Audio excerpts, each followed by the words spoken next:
사랑하는 성도 여러분, 그리고 삶의 깊은 진리를 탐구하는 모든 분들께 하나님의 평안과 은혜가 우리는 종종 기도를 통해 하나님께 우리의 소원을 아뢰고 그분의 도우심을 구합니다. 하지만 혹시 우리가 드리는 수많은 기도 가운데 예수님께서 명백히 구하지 말라고 가르치신 것이 단 하나 있다면 믿으시겠습니까? 오늘 이 말씀이 여러분의 마음에 깊은 울림을 준다면 구독과 좋아요를 통해 이 은혜로운 진리가 더 많은 이들에게 전해질 수 있도록 동참해 주십시오. 여러분의 작은 실천이 누군가에게는 혼란 속에서 빛을 발견하는 큰 축복의 통로가 될 수 있습니다. 오늘 우리가 함께 나눌 이야기는 많은 현대교회와 성도들의 기도 생활에 깊숙이 자리 잡은 한 가지 관습에 대한 것입니다. 그것은 바로 성령님, 이 시간 우리에게 임하여 주시옵소서라고 기도하는 것입니다. 어쩌면 이 기도는 너무나도 익숙해서 무엇이 문제인지조차 생각해보지 못했을 수 있습니다. 하지만 하나님의 권위는 우리의 전통이나 감정이 아닌 오직 명확하고 충분하며 무오한 그분의 말씀에 있습니다. 그리고 그 말씀은 우리에게 놀라운 진리를 보여줍니다. 예수님께서 우리가 기도하지 말아야 할 단 한 가지로 가르치신 것은 바로 성령께서 오시기를 구하는 기도입니다.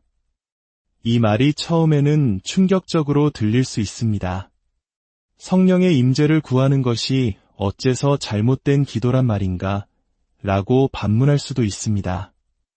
하지만 잠시 마음을 열고 성경이 무엇을 말하는지 깊이 들여다보시길 바랍니다.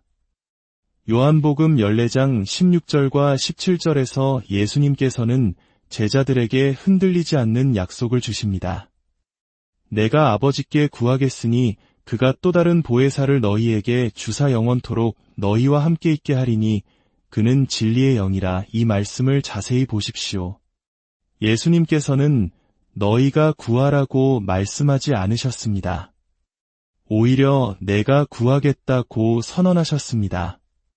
성령님을 보내달라고 아버지께 요청하는 주체는 우리가 아니라 바로 우리를 위해 중보하시는 아들 예수 그리스도이십니다.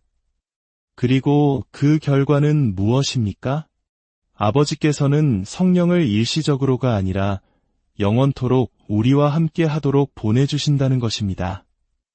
이것은 결정적으로 중요합니다. 성령의 오심은 우리의 간절한 부르짖음이나 영적인 필사적인 노력에 달려있는 조건부 사건이 아닙니다.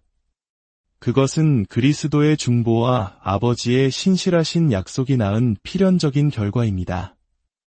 어떤 분들은 누가복음 11장 13절 말씀을 인용할 것입니다.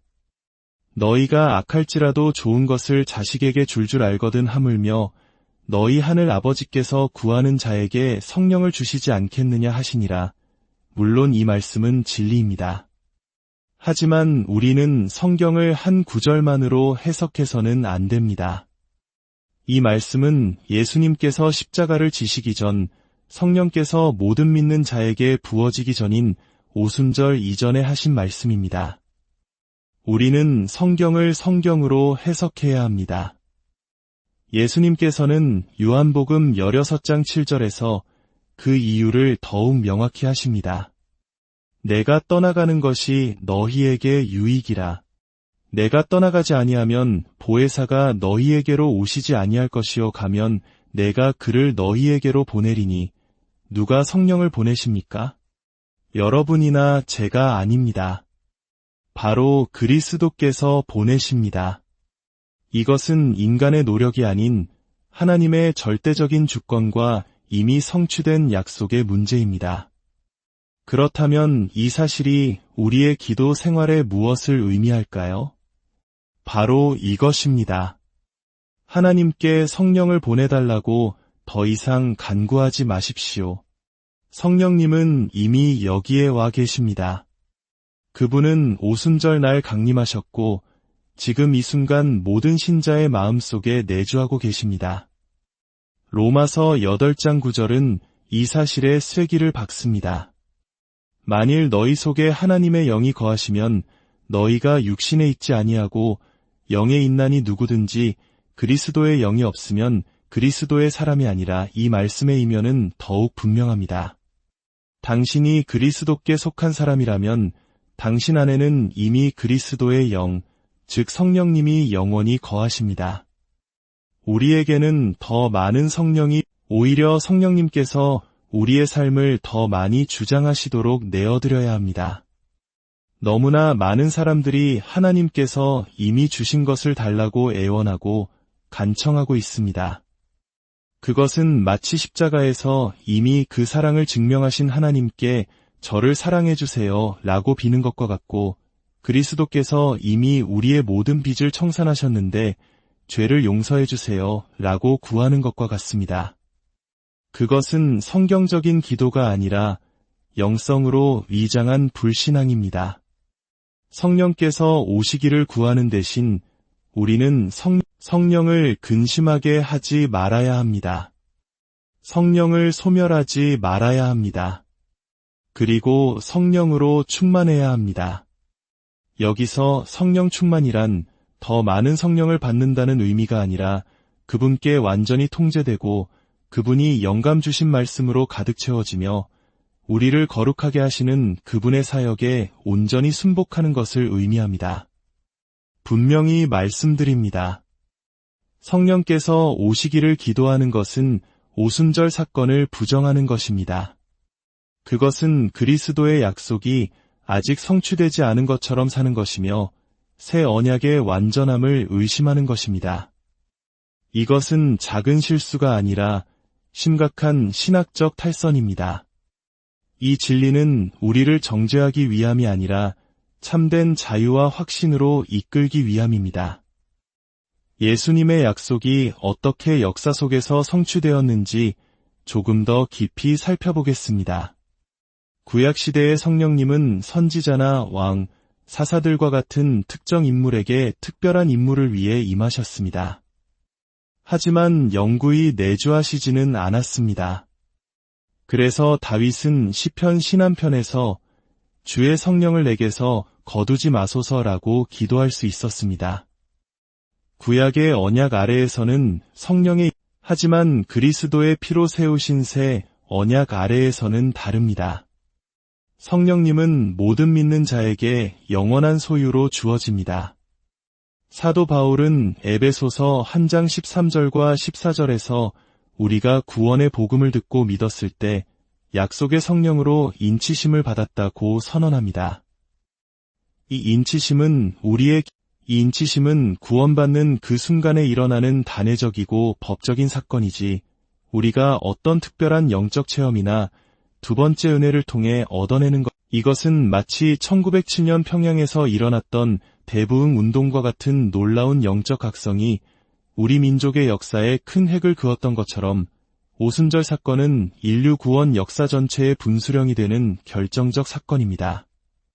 우리는 평양 대부흥이 다시 일어나기를 기도할 수는 있지만 그것의 근원이 되는 성령의 강림 자체를 다시 구하지는 않습니다.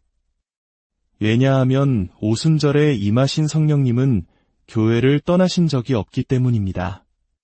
사도행전 2장은 오순절 날 성령께서 강하고 급한 바람 소리와 함께 불의 혀처럼 갈라지는 모습으로 제자들에게 임하셨던 극적인 장면을 기록합니다.